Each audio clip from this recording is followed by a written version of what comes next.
बड़ी खबर मिर्जापुर से, जहां पर गैंगस्टर मनी यादव ने सरेंडर कर दिया है। सीजेएम कोर्ट में सरेंडर किया है मनी यादव ने। हत्या के एक मामले में गवाह को गोली मारने का आरोप है। कल ही इसने गवाह को गोली मारी थी। गोलू पंडित हत्या केस में जमानत पर मनी यादव निकला, लेकिन जमानत पर निकलने के बाद गोलू पंडित की हत्या के गवाह शुभम मिश्रा पर इसने गोली चलाई थी। शुभम मिश्रा की तस्वीर इस वक्त आप देख रहे हैं, जिस पर गोली चलाई थी मनी यादव ने जमानत से निकलने के बाद, और अब इसने सरेंडर कर दिया है। सुमित गर्ग हमारे सहयोगी हमारे साथ मौजूद है। सुमित, सरेंडर कर दिया इसने, गोली चलाई और अब सरेंडर कर दिया।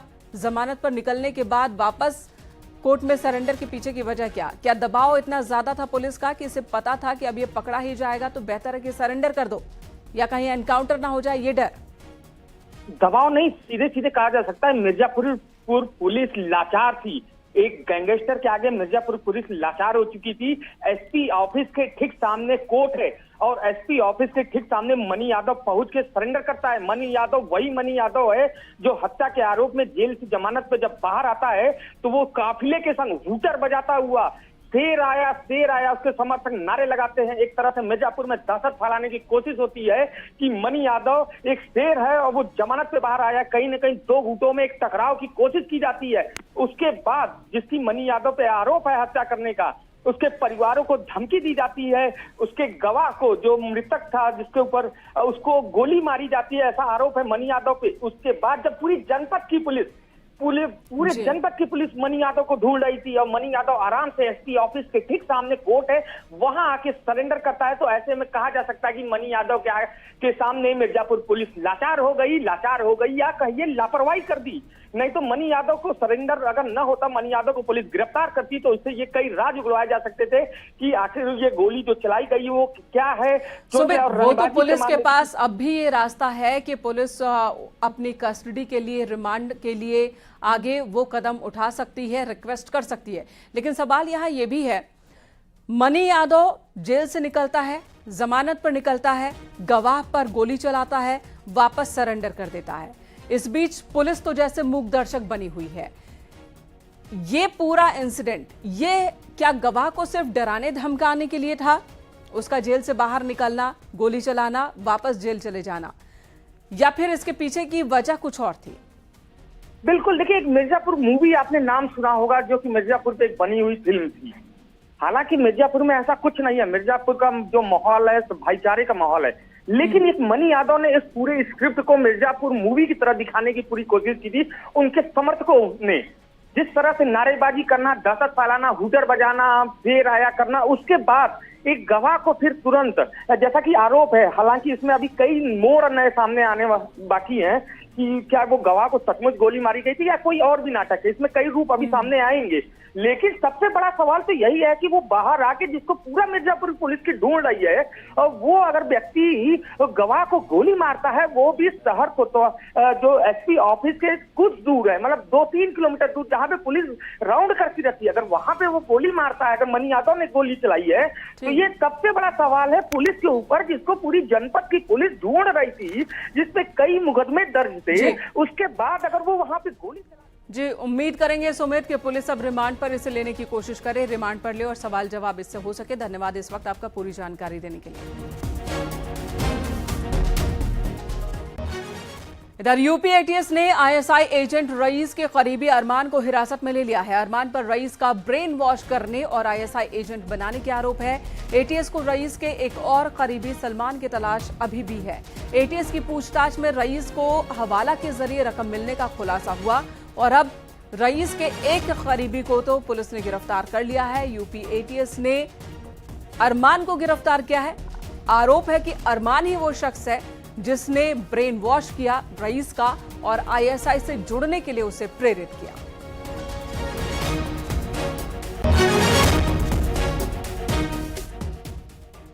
मुजफ्फरनगर में एनआईए का एक्शन हुआ है, जहां पर रजी हैदर जैदी की संपत्ति कुर्क की गई है। मकान पर एनआईए ने नोटिस बोर्ड लगाया था।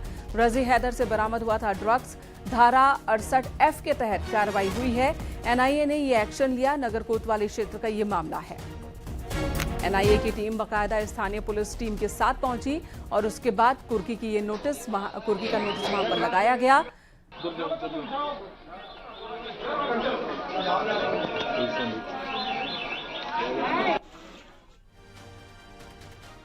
एटा में एक साथ 2 ट्रांसफार्मर में आग लग गई। ट्रांसफार्मर में आग लगने से इलाके में अफरा तफरी मच गई। सूचना पर पहुंची फायर ब्रिगेड की टीम ने आग पर काबू पाया।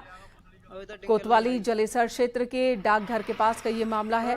फिलहाल आग पर काबू पा लिया गया है, आग बुझा ली गई है, लेकिन ट्रांसफार्मर में आग लगने की वजह से बिजली की आपूर्ति बाधित हुई। और अगली खबर जालौन से, जहां पर खाई में पलट गई एक कार, 3 महिलाओं समेत 6 घायल हुए हैं। रिश्तेदारी में जा रहे थे ये सभी कोटरा। सूचना पर पुलिस की टीम पहुंची। घायलों को जिला अस्पताल उरई में भर्ती करवाया गया। डकोर कोतवाली क्षेत्र के टिमरों की घटना है।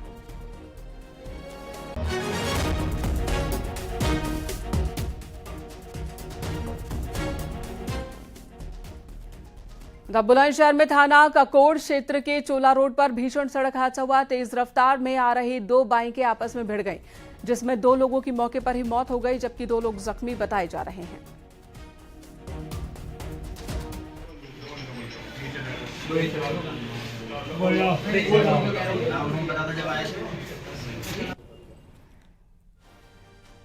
उधर औरैया पुलिस ने एनकाउंटर के बाद 2 शातिर लुटेरों को गिरफ्तार किया। बेधुना कोतवाली पुलिस ने एनकाउंटर में विनोद उर्फ पौआ और आजम को गिरफ्तार किया। इनके पास से एक तमंचा, 1100 रुपए बरामद किए गए। इन लुटेरों ने 28 जून को रिटायर्ड टीचर के घर लूटपाट की थी और इस बात को कबूल किया है। इस मामले में 2 आरोपियों को पहले ही जेल भेजा जा चुका है। इनका एक साथी रईस अभी भी फरार है, जिसकी तलाश चल रही है। पकड़े गए आरोपियों में विनोद पर 10 और आजम पर 8 मुकदमे दर्ज हैं। कुछ दिन पहले इन बदमाशों ने कानपुर देहात के मंगलपुर में बैंक के अंदर लूट की वारदात की थी। स्टेट बैंक बिधुना में रुपया निकालने गए थे। इन्होंने चेक के माध्यम से 20,000 रुपया निकाले और जो पहले 20,000 रुपया लेकर के बाहर निकले तो 5 लड़कों द्वारा, शुरुआत में बताया 4 लड़कों द्वारा, 4 लड़कों द्वारा इनका बैंक से निकल कर बाहर किया गया। इस पर पता रसी सुराग रसी करते हुए इसको बिधुना और वहाँ के सीओ साहब ने प्रयास करते हुए उन्होंने पहले 5 लोगों को प्रकाश में लाया, जिसमें से 2 सुरेश और बुद्धे और प्रमोद जेल जा चुके हैं। उधर गाजीपुर पुलिस की पशु तस्करों के साथ मुठभेड़ हुई है और इस दौरान 25,000 का इनामी बदमाश जख्मी हो गया। पुलिस ने घायल अली अहमद समेत 2 बदमाशों को गिरफ्तार किया है। दोनों बदमाश आजमगढ़ के रहने वाले हैं। एनकाउंटर करीमुद्दीन थाना क्षेत्र के गांधीनगर के पास हुआ है। बदमाशों के कब्जे से बोलेरो और 3 गोवंश बरामद किए गए।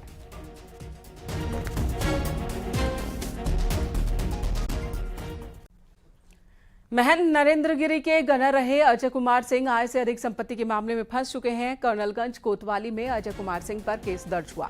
शुरुआती जांच में करप्शन का दोषी पाए जाने के बाद उन पर कड़ी कार्रवाई हुई।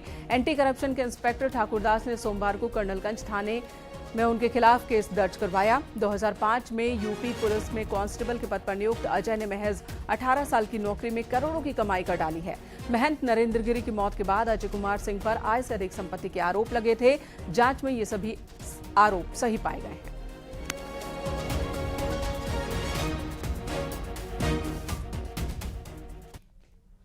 सहारनपुर में लड़कियों ने रोड पर जमकर ड्रामा किया। देर रात लड़कियों ने रोड पर ड्रामा किया, जिसका वीडियो वायरल हो रहा है। आरोप है कि लड़कियों ने शराब के नशे में रेलवे रोड पर देर रात हंगामा किया।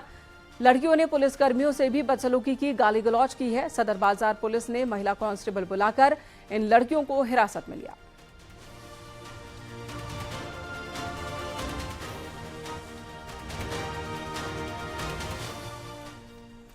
गोरखपुर पुलिस ने टप्पेबाज गैंग के सरगना को गिरफ्तार किया। कैंट पुलिस ने आरोपी भरत को रेलवे स्टेशन के पास से गिरफ्तार किया। आरोपी से बड़ी तादाद में चोरी का माल, कैश बरामद किया गया। आरोपी भरत कुमार तमिलनाडु का रहने वाला है। पुलिस के मुताबिक ये गैंग कैंट इलाके में 6 वारदात को अंजाम दे चुका है। सीसीटीवी फुटेज के आधार पर पुलिस ने आरोपी की पहचान कर गिरफ्तारी की। गैंग के 5 सदस्य फरार हैं। पुलिस फरार आरोपियों की तलाश में जुटी है। राज्य टप्पेबाजों की गैंग का सफल अनावरण करने में सफलता मिली है, जिसमें उन्होंने तमिलनाडु के रामजी नगर पुलिस स्टेशन, जहां के रहने वाले ये प्रोफेशनल टप्पेबाज हैं, इन लोगों ने यहां पे आने के बाद में 5 ऐसी घटनाओं को कारित किया, जिनके बाद में विभिन्न लोग थाना कैंट पर पहुंचे सभी के साथ में इन्होंने एक स्पेसिफिक मोडस ऑपरेंडी। इधर इटावा में एक छात्र की बाइक सवार बदमाशों ने गोली मारकर हत्या कर दी। देर रात करीब 11 बजे ये वारदात हुई है। शिवम अपने दोस्तों के साथ होटल से खाना खाकर लौट रहा था।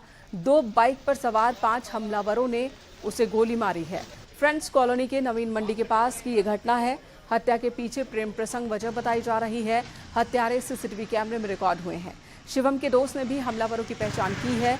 आरोपियों की गिरफ्तारी के लिए पुलिस ने 5 टीम गठित की है। आसपास एक शिवम यादव नाम के लड़के की जो 23-24 साल का है और स्नातक की पढ़ाई कर रहा है, उसकी गोली मार करके हत्या कर दी गई है। और नाम मुझे पता है कौन कौन लोग हैं, चूँकि उसका एक साथी था जिसे सारी बात बता दिया है कौन कौन लोग थे और किस बात का झगड़ा था। प्रथम दृष्टया किसी लड़की का मामला बताया गया है और पुलिस तफ्तीश कर रही है। इसमें हमारी एफएसएल की टीम, हमारे सारे अधिकारी सीओसिटी, एसपी सिटी और एसपीआरए सभी यहाँ पर आ चुके हैं। कोतवाल और एसओजी सर्विलांस की टीम भी हमारी बिल्कुल मौके पर है और मैं खुद मौके पर आकर के निरीक्षण परीक्षण कर लिया हूँ। इधर औरैया जिले में आरएसएस कार्यकर्ताओं ने 2 दारोगाओं के निलंबन की मांग को लेकर कोतवाली में धरना दिया और हनुमान चालीसा का पाठ किया। कार्यकर्ताओं ने पुलिस पर आरोप लगाया कि वो एसपी नेताओं को ज्यादा तवज्जो देती है, जबकि आरएसएस, बजरंग दल और एबीवीपी के पदाधिकारियों को बेइज्जत किया जाता है। लोगों ने सब इंस्पेक्टर अशोक कुमार और हरीश कुमार के निलंबन की मांग की है। इनका कहना है कि इसके बाद ही ये धरना खत्म होगा। हमारी पार्टी, समाजवादी पार्टी के लोग आते हैं, उनका आपको ऐसा ही सलाम करके उनको बैरिकेटिंग खोल के अंदर करता है। हमारे संघ का कोई कार्यकर्ता, बजरंग दल का विद्यार्थी परिषद का कोई कार्यकर्ता जब कहता है भाई साहब अंदर जाने दीजिए, हमको पूजा करनी, हमको सेवादार है, हमारे शिवगोपाल जी है कार्यकर्ता है, उनका सेवादार का पास बना हुआ है, अंकुर जी बैठे हुए हैं, उनको जबरन रोका जाता है और कहा जाता है तुम 2 टके कार्यकर्ता करते क्या हो, तुमने समाज में किया क्या है, हमसे प्रमाण मांगते हैं। जब उसकी शिकायत हम एसपी मैडम महोदया करते हैं तो वो कहते हैं गाली अगर देते हैं तो आपको सुननी पड़ेगी और इसका अगर आपके पास प्रूफ हो तो प्रूफ दीजिए आकर के। अब इसका मैं आपसे उत्तर ये जानना चाहता हूँ कि हम लोग गालियां भी खाएं और प्रूफ भी देते बने तो क्या क्या करेंगे। हमारा सम्मान से जीतते हैं, सम्मान से मरते हैं। इटावा के सफाई में मल कांड का चौंकाने वाला मामला सामने आया। आरोप है कि दबंग ने 15 साल के दलित छात्र से मारपीट की और साथ ही गंदगी साफ करवाई। दरअसल पीड़ित ने खेत में शौच कर दिया था। पीड़िता के परिवार की महिलाओं ने विरोध किया तो आरोपी जगराम ने महिलाओं के साथ भी बदतमीजी की है।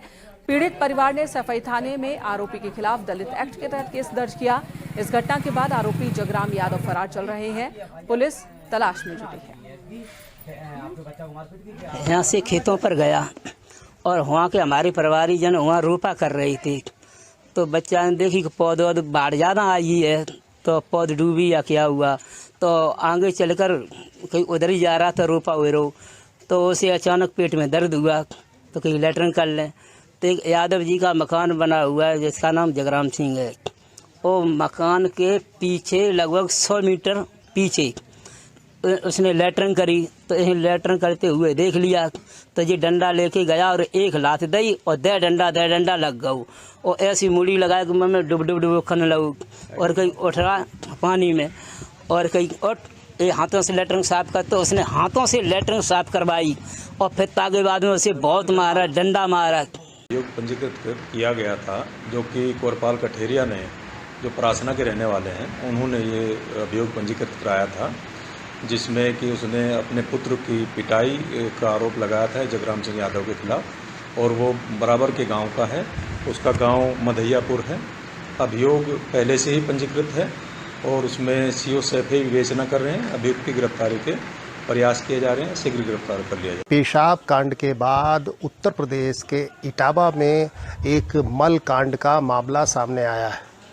असल में एक किशोर को पेट में दर्द होने के बाद खेत में मल करना महंगा पड़ गया है। एक दबंग ने उस किशोर को बुरी तरह से पीटा है और उसके बाद हाथों से उसका मल साफ कराया है। इस मामले के सामने आने के बाद इटावा के सैफई थाने में दलित ने दबंग के खिलाफ मुकदमा दर्ज कराया है। फिलहाल दबंग फरार हो गया है। यहाँ रुकेंगे एक छोटे से ब्रेक के लिए, खबरें जारी हैं।